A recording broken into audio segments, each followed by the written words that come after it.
Bab 111. Gak apa-apa, Kek. Kakek juga kan harus banyak istirahat, sahut Ayu. Keadaan kakek gimana? Kakek baik kan? Davin dengar kalau Raka berhasil masuk ke dalam rumah ini, tanya Davin yang selalu dibuat khawatir oleh kondisi kakeknya itu. Satu-satunya anggota keluarga yang dia miliki saat ini, selain Pak Ardi yang kini berjauhan. Wajar, kalau Davin begitu overprotektif pada keamanan seluruh keluarganya. Terutama Pak Damar dan Ayu. Karena dua orang itu, kini yang menjadi alasan Davin semangat menjalani hidup. Kakek baik, kamu jangan khawatir, jawab Pak Damar meyakinkan. Oh, iya.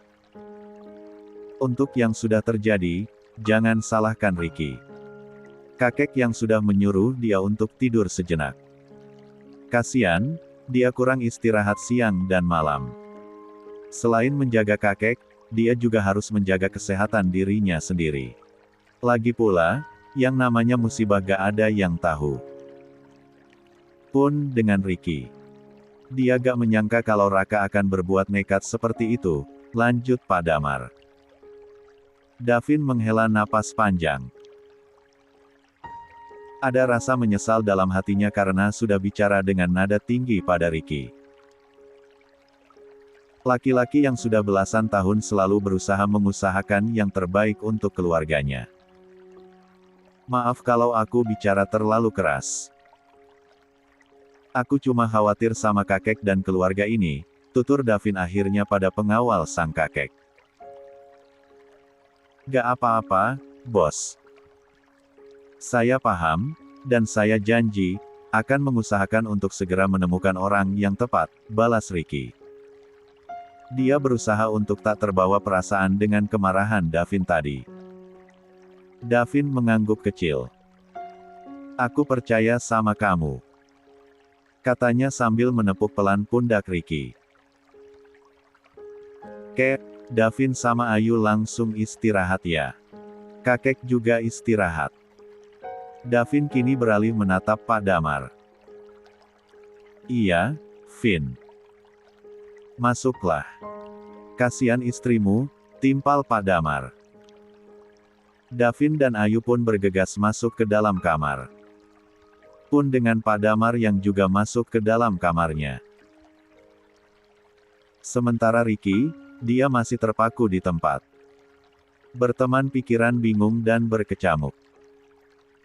Setelah menghela 111 napas dalam sejenak, Ricky pun memutuskan untuk keluar rumah sebentar. Dia berjalan mengitari seluruh luar rumah. Mulai dari halaman depan, samping, juga belakang. Dia juga mengecek setiap pagar tinggi yang mengelilingi kediaman Adiputra itu. Pun menyoroti tempat-tempat tertentu yang tak terjangkau oleh cahaya lampu dengan senter yang dibawanya. Memastikan semuanya aman terkendali dan tak ada celah yang tersisa untuk masuknya orang tak diundang. Pak, pastikan malam ini jangan ketiduran lagi, ya. Ricky mengingatkan security yang bertugas. Siap. Saya jamin gak akan tertidur lagi, jawab security itu lantang. Meski di sekitar rumah itu sudah ada seorang aparat kepolisian yang ditugaskan untuk mengawasi keadaan sekitar dan memburu buronan, tapi tetap saja, Ricky merasa harus berjaga-jaga dan lebih waspada. Ia tak ingin sampai kecolongan seperti semalam. Sementara di kamar, Davin dan Ayu sempat mengecek seluruh isi lemarinya terlebih dahulu. Ia ingin mengetahui benda apa saja yang berhasil dibawa oleh saudara tirinya. Apa yang hilang, Mas? Tanya Ayu. Uang cash sama beberapa jam tangan branded milikku. Kalau punyamu. Davin balik bertanya. Tentu karena di dalam lemari sepasang suami istri itu terdapat barang-barang pribadi mereka yang disimpan terpisah. Uang juga. Sama beberapa perhiasan, jawab Ayu sendu. Maaf ya, Mas. Padahal uang itu uang nafkah dari Mas yang jarang aku gunakan. Harusnya aku simpan di brankas, lanjut Ayu merasa bersalah. Selain diberi kartu ATM, Ayu juga memang seringkali diberi uang cash oleh sang suami mengingat istrinya itu jarang sekali keluar rumah. Davin selalu berjaga-jaga agar sang istri memiliki pegangan uang yang cukup. Gak apa-apa, sayang. Jangan dipikirkan. Toh cuma harta yang diambil. Yang penting keluarga kita baik-baik saja, timpal Davin menenangkan. Ayu mengangguk tipis. Apa yang hilang, semoga akan tergantikan dengan yang lebih baik lagi, harapnya. Amin. Davin menimpali pendek. Karena ia segera mengajak sang istri untuk membersihkan badan yang terasa lengket dan kotor. Keduanya pun lalu mendirikan salat berjamaah. Aku tiduran di sini, boleh ya, Mas? Ayu meletakkan kepalanya di atas pangkuan Davin yang masih duduk di atas sajadahnya. Davin mengulum senyum menyadari jika sikap sang istri lebih manja dari biasanya.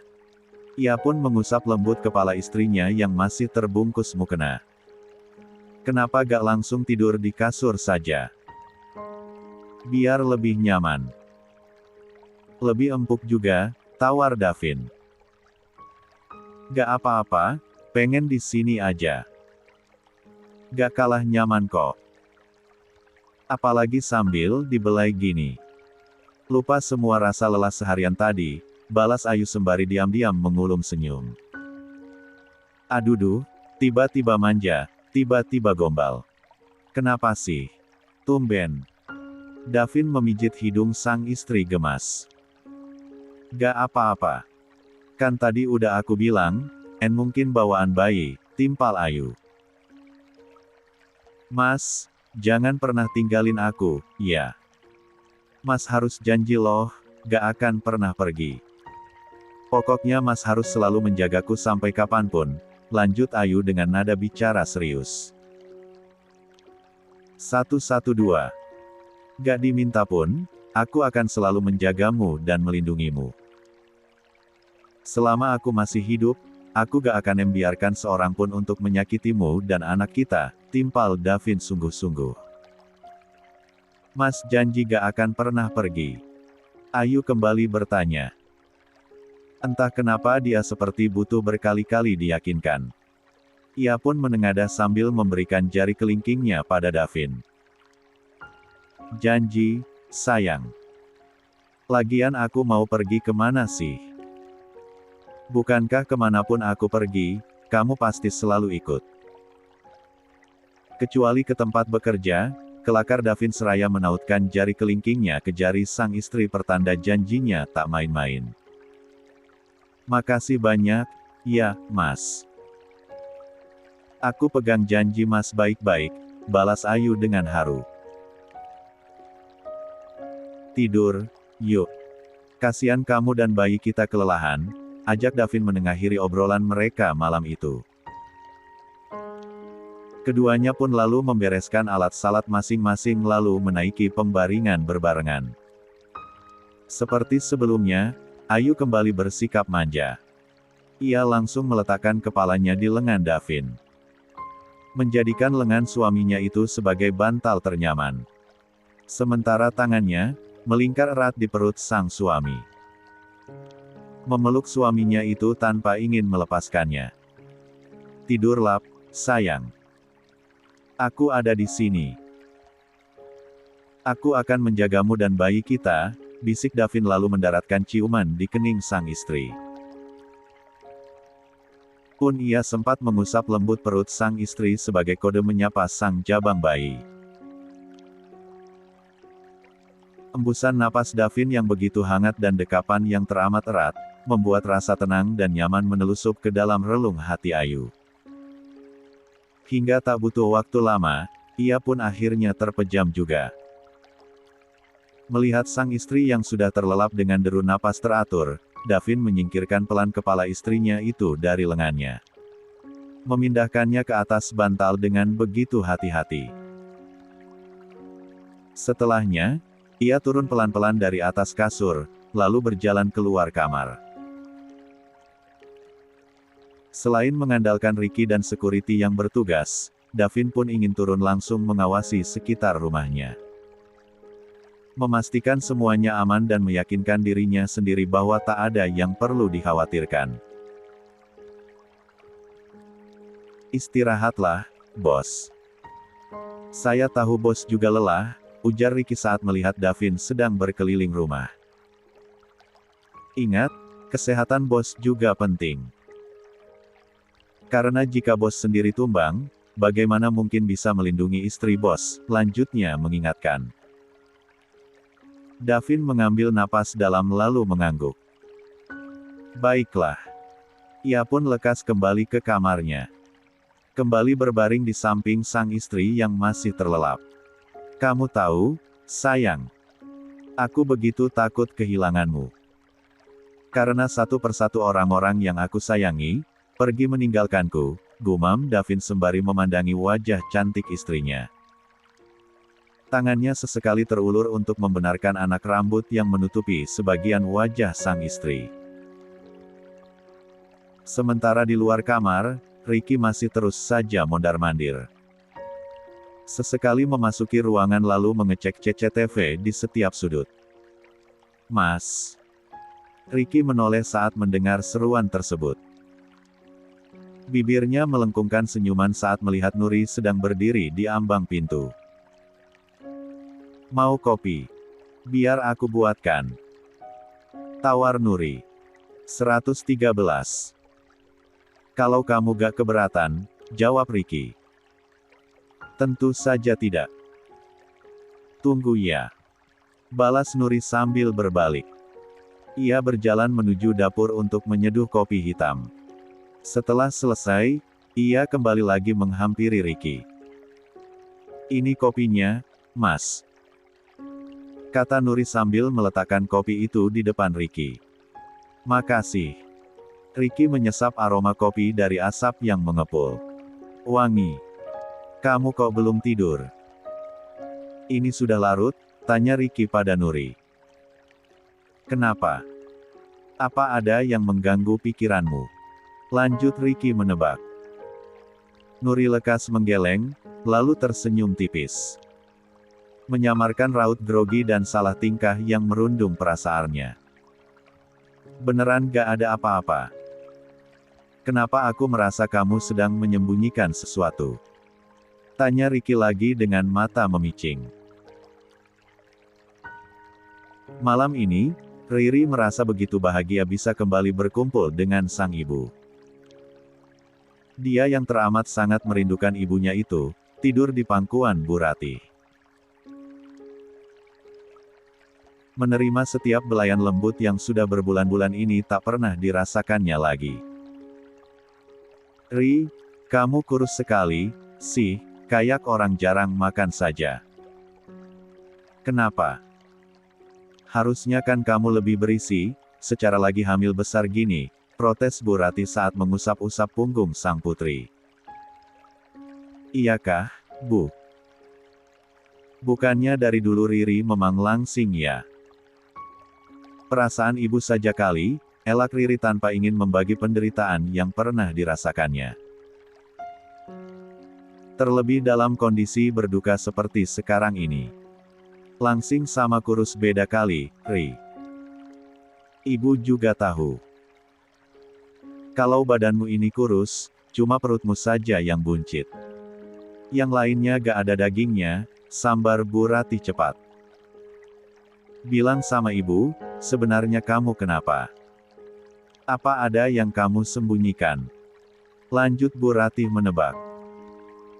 Sebagai seorang ibu, tentu saja nalurinya itu tajam dan bisa mengendus kebungkaman sang putri. Riri sempat terdiam. Berbulan-bulan sudah ia menelan semua kepahitan seorang diri.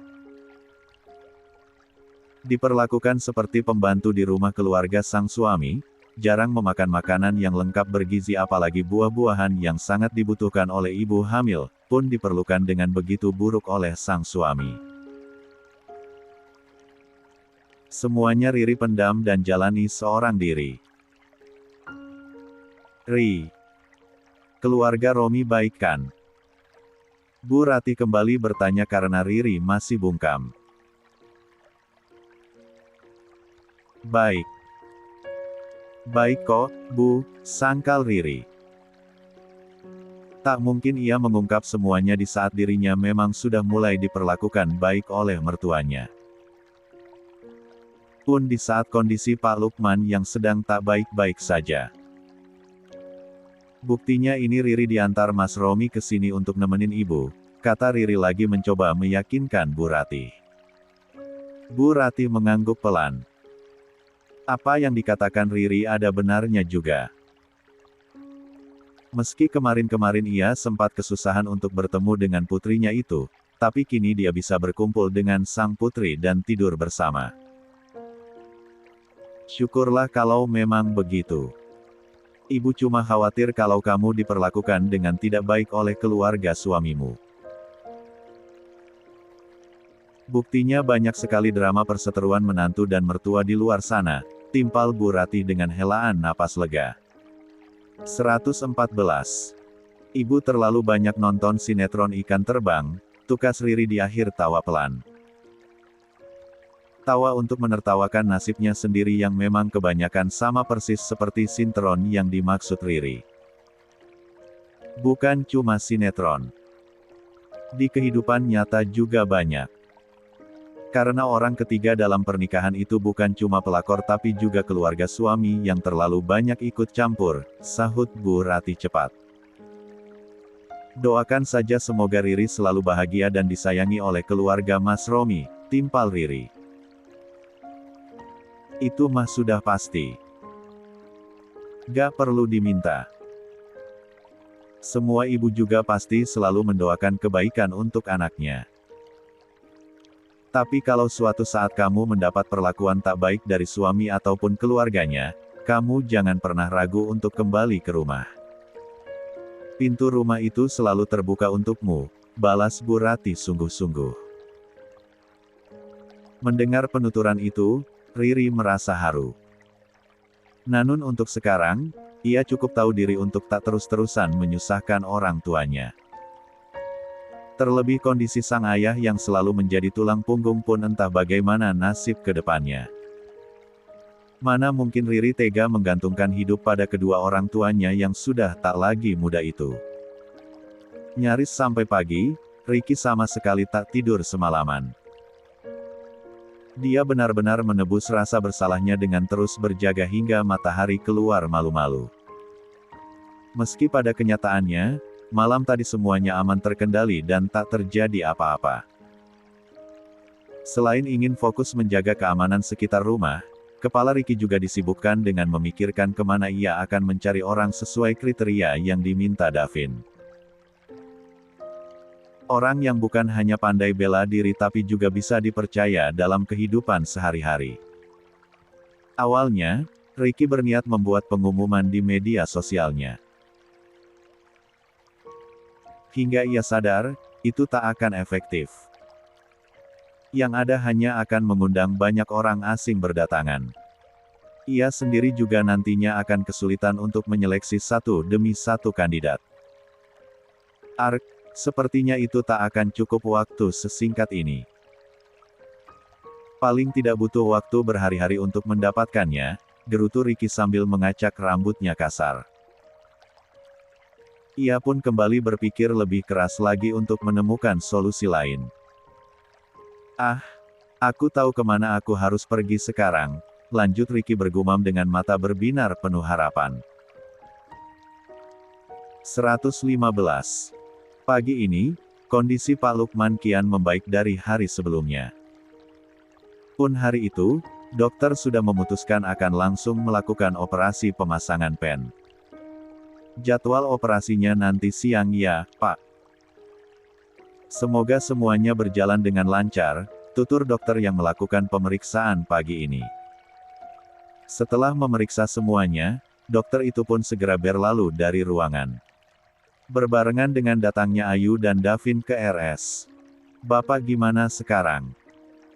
tanya Ayu sambil menghampiri Pak Lukman. "Alhamdulillah mendingan. Badan juga gak terlalu terasa remuk seperti kemarin," jawab Pak Lukman. Kali ini suaranya pun sudah tak selemah kemarin-kemarin. "Alhamdulillah," Ayu menyahut lega. Meski semalam ia sempat tidur begitu lelap, tapi sesekali ia tetap terbangun untuk mengecek ponsel. Memastikan kalau Bu Rati ataupun Riri tak ada menghubungi dirinya. "Pergilah, Mas. Mas kan harus bekerja," tita Ayu pada Davin.